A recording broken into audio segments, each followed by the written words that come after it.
Hello, my name is Ellen. If you are a new viewer, welcome to my channel. If you are a returning viewer, welcome back. I'm so glad you are here. In this video, I will be sharing how to make a simple Easter garland using scrapbook paper and twine. Normally, the projects I do on this channel are a lot more involved, but this week I wanted to tone it down a little bit, mostly because the video that I had originally planned for this week, which was my first crochet project of 2024, well, I hit a few snags. More on that in the next video. So this week I had to pivot and come up with a project that I could complete in a couple of hours. I will be showing two different ways of doing this project because one of the ways is with a Cricut Maker, and a lot of people don't own a Cricut Maker, they're expensive, so I will also be showing how to do this without the use of a Cricut. I'm always excited about new projects, and even though this is a simple one, I'm looking forward to it because I honestly don't do a lot of projects that I can get done in a day. So I think it'll be fun, and I'm also excited for spring. I'm tired of it being winter. If it's not gonna snow, and believe me, it doesn't snow here in Southern Maryland very often, if it's not gonna snow, then there's no point in it being winter, in my humble opinion. So I want it to be spring. I want there to be birds and flowers and leaves again. Easter is about a month away, and I'm ready to start decorating my house for spring. So let's start things off with a fun little project. Let's get into the video.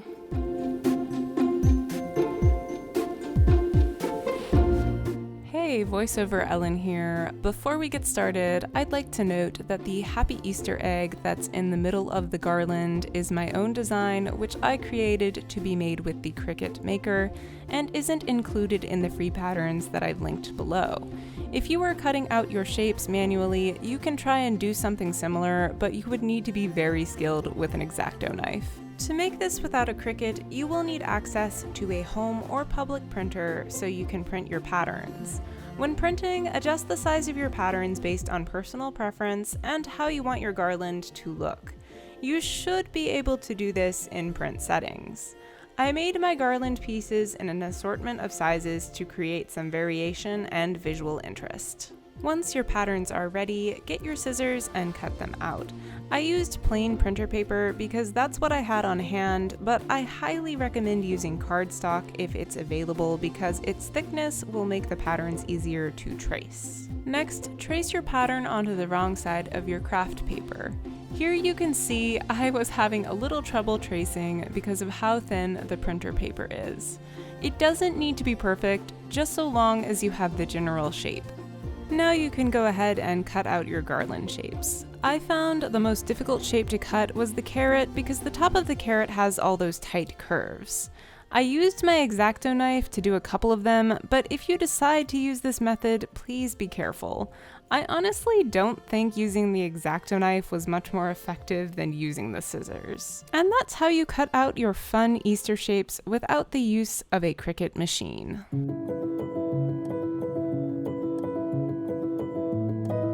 Here's a quick tutorial on how I made my garland shapes using my Cricut Maker. I started by dropping my patterns into Adobe Illustrator. I then traced my patterns with the pen tool and cleaned up the lines using the smooth tool. I converted my traced patterns into solid shapes and saved each one as its own individual PNG file. Once this was done, I uploaded each one individually into Cricut Design Space. Here's a quick walkthrough of how I made the happy Easter egg. I took my egg pattern and then picked a font that I like, sizing it and placing it in the egg shape. I then highlighted my type and went to Type, Create Outlines, and this turned it into a vectorized shape. I then selected everything, went to the Pathfinder tool and hit Divide, then right-click Ungroup. Once I ungrouped my shapes, I went through and deleted all the letters out of the egg, creating empty space behind. If this seems confusing, just acknowledge the white as empty space, because that's what it will be when the Cricut cuts everything out. You'll need to take into account shapes inside your letters that need to stay. Shapes like the ovals in the A and E, which don't have any points connected to the rest of your design. I added some thin rectangles to connect everything and solve this problem. I placed my rectangles and then went to Pathfinder, Merge, which connects everything into one big shape. I then saved it as a PNG and dropped it into Cricut Design Space. That was quite a few steps, so let me know in the comments if you have any questions. I set up my Cricut Maker and decided to start with the most difficult design first. Just to clarify, this was one of my first times cutting paper with my Cricut Maker, and I did make a couple mistakes. I used a light grip mat, which is correct, but I used thin paper on the mat and didn't remove it properly. When removing paper from your mat, it's best to pull down and away from the mat to prevent the paper from curling. I literally tried peeling it off the mat the first time around and destroyed everything. Here's some footage of me messing up.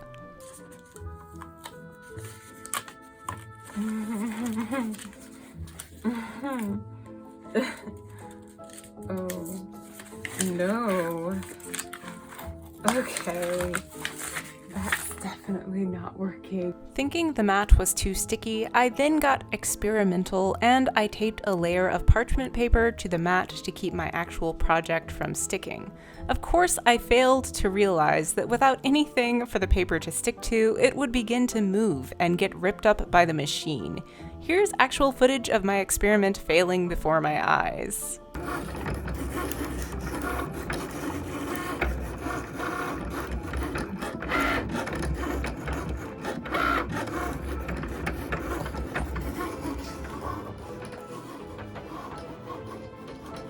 Oh no. Oh no. Okay, that's...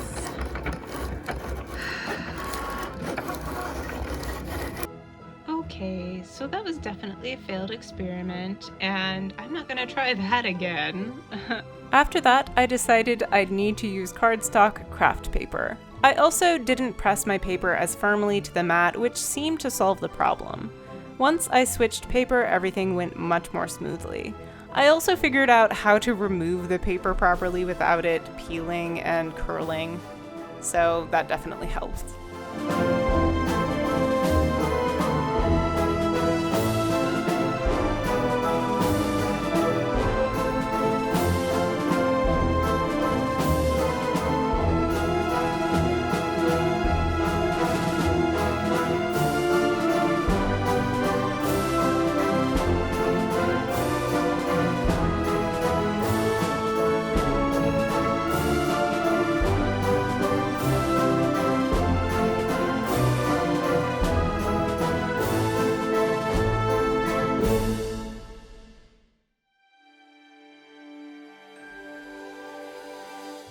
So I'm going to put my Happy Easter sign right in the middle of my garland.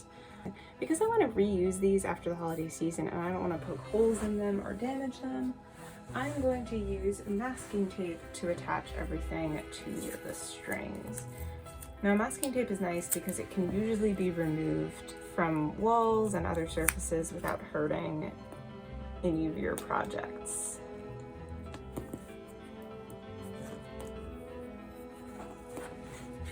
Ta-da! So that's going to look really nice once it's hung. And that's also not going anywhere because the paper is so lightweight. When assembling your garland, be sure to check that you have alternating colors throughout. I used 4 different colors of paper for the main shapes and alternated the same colors on either side of the garland. To do this, I simply flipped the garland continuously while I worked on it to make sure that everything was matching up.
All right, my kitchen is nice and festive and ready for spring and Easter. I'm very pleased with how the project turned out. I will say I definitely hit a couple of snags in there, but that is mostly because I'm not really used to working with paper and the Cricut. If you are a beginner with using paper and the Cricut, I highly recommend using a heavier cardstock weight scrapbooking paper for this project. It's a lot easier to remove from the mat. And don't try to do what I did, where I got experimental and started using parchment paper to keep the normal paper from sticking to the mats. It was such a bad idea. Never again. I would like to mention that this video is sponsored by me and my small business, Watermelon Designs. I make whimsical handmade home decor, jewelry, and accessories. If you would like to support me and my small business, I have left a link to my Etsy shop in the description below. If you enjoyed this video and would like to see others like it, please like the video. It helps the algorithm know that I am here. Leave a comment and hit the notification bell button because I do my best to upload regularly. Well, until the next one, I am out. Bye!